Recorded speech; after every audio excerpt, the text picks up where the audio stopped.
Much for joining us so early in the morning. Thank you for inviting me. So today is a very important day. Marks 10 years since a very heinous crime that occurred here in Cameron County. 3 children's lives were taken at the hands of their mother and her common-law husband. It's a horrible crime that people remember so fondly. You're going to be hosting an event tonight to remember these children, but let's talk about children's crime as well. Crimes against children, very rampant here in Cameron County as well. Tell us about some of the cases that come across your desk.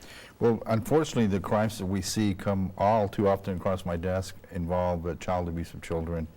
It's very prolific, and it's the kind of crime that's very tragic because it strikes the very family unit. Usually the perpetrator, more often than not, is a relative.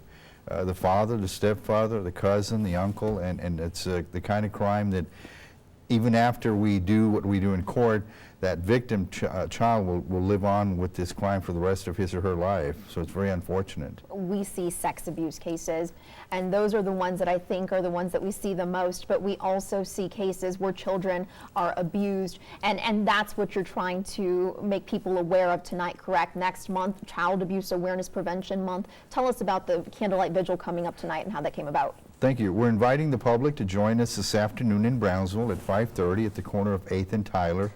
Actually, this is the crime scene, and ironically, it's only a block away from the courthouse. At 5:30, we're going to have some children sing some songs from our local elementary, wherein the children would have been attending that elementary school.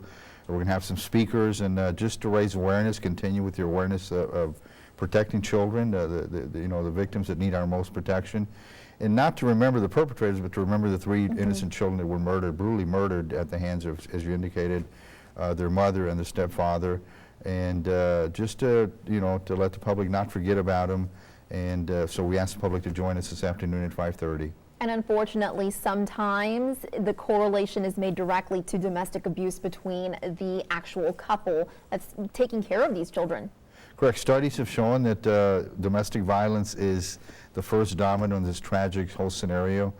So we also have launched a campaign against domestic violence where we're asking the judges and juries to impose stricter penalties on domestic violence. In fact, your lead story this morning was where a perpetrator got sentenced to 10 years for brutally, inflicting injuries on a spouse, on a friend. And unfortunately, that's where the majority of our stories come from on our website and the ones that are the most read.